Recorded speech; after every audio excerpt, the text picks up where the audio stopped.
முட்டை ஒரு பக்கம் விடுவேன் ஒரு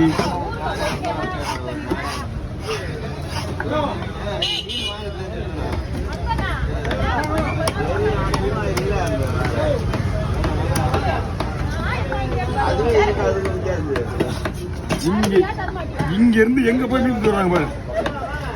ஆமா, இங்க இருந்து எங்க போய் மீன் வராங்க பாரு.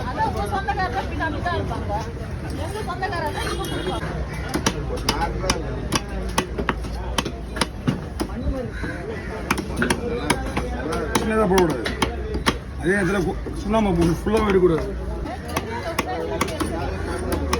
ஃபுல்லாக இருக்கக்கூடாது, சும்மா சென்டரில் இருக்க மட்டும்தான். முடியல நிறுத்திக்கல, அதனால அதை அப்படியே ஆட் பண்ணிக்கலாம். ஜாயின் பண்ணிக்க. அதான்